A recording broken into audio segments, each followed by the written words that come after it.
우리는 말 잘 듣는 아이가 좋은 사람일 거라고 생각합니다. 근데 오히려 이런 아이들이 인류에 해를 끼친다면, 그리고 오히려 문제적 인물이 될 수 있다면 어떻게 생각하십니까? 권력에 대한 복종 실험에서 유대인들을 학살의 원인이 무엇일까? 바로 말 잘 듣는 사람이었다는 거예요. 바로 엘리트들이었죠. 순응하지 않는, 잘 따르지 않는 그러한 ADHD는 오히려 창의적이고 독창적이며 세계를 빛낸 인물이 많습니다. 엄마 아빠 말 잘 듣는 아이가 오히려 악마가 되어 세상을 더럽힐 수도 있다는 겁니다. 인류 역사의 천재로 꼽히는 레오나르도 다빈치, 아인슈타인, 잡스, 일론 머스크 등등은 ADHD의 성향이 보인다고 하죠. 영어는 어떨까요? 1800년대 중반 이후 우리는 의무교육이 시작됐어요. 의무교육에 영어, 다시 말해 제2 외국어 같은 것이 포함되어 있었겠죠? 영어 교육 같은 거가 시작되었던 거죠. 일정 시간 동안 조용히 앉아. 이 부분을 잘 보세요. 일정 시간 동안 조용히 앉아 있어야 한다. 이게 뭘까요? 우리가 배웠던 이런 학습법이었던 거죠. 다시 말해 엉덩이 붙여 공부한다는 거죠. 엉덩이로 공부한다. 자, 이 한다는 요구를 받자 가만히 앉아있지 못한 학생들이 나오고 이에 대한 불평이 나오기 시작했겠죠. 선생님들에게서. 그래서 이런 말까지 나옵니다. 품행이 나쁜 믿을 수 없는 학생이며 의욕과 야욕이 없고 야심이 없고 물건을 제대로 챙기지 못하며 야무지지 못하다. 이거는 윈스턴 처칠에 관한 이야기지만 아인슈타인도 그런 이야기를 듣죠. 선생님에게서 실제 기록에 나와 있는 겁니다. EBS 컬렉션에 있는 내용이었는데요. 그렇다면 ADHD는 결국에 주의력 결핍, 행동 과잉, 디소더, 장애입니다. 이런 것은 문법에 대한 약함은 있을 수 있으나 대신 유창성이 높을 가능성이 있다. 왜? 그것은 언어에 가장 가까운 형태가 이들이 아닐까 생각해 봅니다. 언어의 습득 방식을 다르게 해야 되죠. 이들에겐. 책상에 앉아 구문 분석하는 사람이 있다면 영어의 지문 또는 리스닝을 직접 접하고 경험하며 통으로 습득하는 사람들도 있겠죠. 어찌 보면 이러한 것들이 적용이 된다면 이 ADHD의 사람들이 언어를 또 더 잘하지 않을까라는 상상을 한번 해봅니다. 인간은 후자에 더 적합한 언어 습득 방식을 가지고 있는 것이 아닌가라 생각해 보고요. 그래서 언어 습득은 오히려 성인 HD처럼 통으로 습득해야 하는 것이 아닌가 가르치지 말라란 말이죠. 실제 우리 여러분들이 엉덩이를 의자에 붙이고 앉아서 영어로 공부했던 세대들이에요. 이런 세대의 90%가 영어를 포기한 반면에 그러지 않고 미국에 이민 가거나 또는 유학을 갔던 사람들은 90% 이상이 성공했다는 것만 보더라도 영어는 과연 학습인가 습득인가를 정확히 보여주는 사례가 아닐까. 그러므로 영어는 통으로 배우는 게 맞다라는 걸 알 수 있죠. 암기로 되지 않는다. 자, 성인의 ADHD에 관한 이야기를 한번 보도록 하죠. The problem of following through all rules or instructions. 자, 그런 문제. follow, 쭉 따라가는 거죠. rule, 규칙이나 또는 지시를 쭉 따라 이행하는 그런 문제는 made all more evident to me. 확실하게 명백하게 나에게 명백해졌다. 아주 명백해졌다. 언제?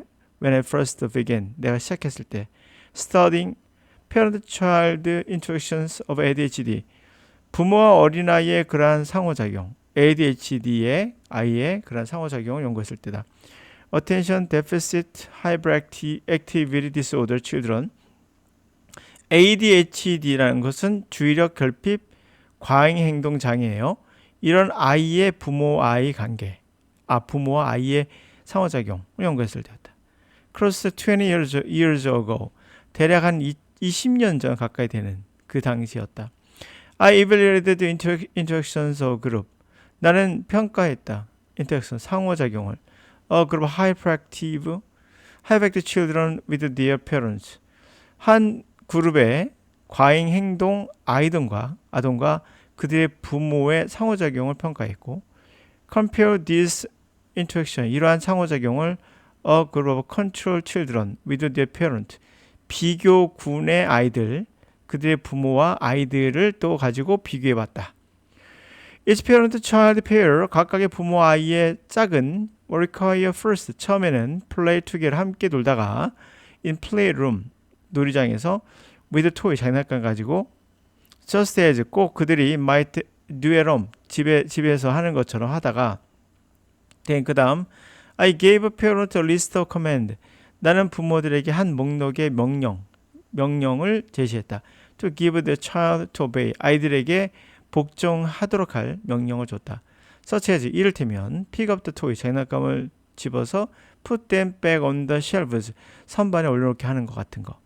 After giving these instructions, 이러한 지시를 한 후에 I observed their instructions, 나는 그들의 상호작용을 보았다. 관찰했다. From behind one-way mirror, 일방향 한쪽 방향만 보이는 그런 거울 그 뒤에서.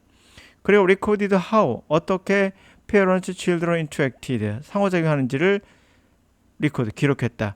Through observation, 관찰을 통해서 I found that, 내가 발견한 것은 have active children, 그렇게 과잉행동 장애가 있는 아이들은 were less compliant, 덜 따르더라, 덜 순응한다, 따른다, 그들의 부모의 instruction, 지시를 덜 따르더라.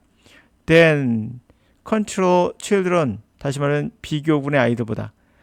That this was especially apparent, 특히나 명백했다. During the work period, 바로 작업 시간, 그러한 수행 기간 동안에는 더 그랬다. For now. Suffice it to say. 자, 현재로서는 suffice는 충족한다는 얘기예요. Suffice to say, 이렇게 말하는 걸로도 족하다. This finding, 이 발견은 이제 has been confirmed, 확인됐다. In many other studies, 많은 연구에서. The more recent, 최근에 했던 더 많은 연구에서 이미 확정됐다. 이걸로도 족하다 라는 거죠. 자, 이 사람의 말에 따르면 아이들이 복종하지 않는단 말 했잖아요. 이게 바로 ADHD의 특징인데요. 그래서 이 아이들이 창의성이 높아요. 그럴 수밖에 없죠. 기존의 룰, 기존의 규칙을 따르지 않는 거니까요. 문법도 하나의 규칙입니다. 이러한 규칙을 따르지 않는다는 걸 굉장히 불만스럽게 생각할지 모르지만 규칙에 순응하는 자는 오히려 야만적인 인간이 될 수 있다는 것도 여기 나오죠. 바로 권력 복종 실험에서 유대인들을 학살했던 사람들은 굉장히 착하고 말을 잘 듣는 그런 사람이었어요. 저는 오히려 순응하지 않는 ADHD가 이 사회를 더 좋은 사회를 만들지 않을까라고 생각도 한번 해봅니다. 물론 여러 가지 문제가 있을 수 있죠. 모든 건 다 완벽한 건 없으니까요. 그런 의미에서. 또한 영어 교육에서도 여러분 생각하는 이러한 의무 교육에서 받았던 영어 교육 과연 만족하십니까? 여러분들은 과연 이런 학습이 과연 맞는가? 나는 ADHD처럼 그렇게 해야 되는 것이 아닌가? 한번 생각해 볼 만한 내용이었습니다.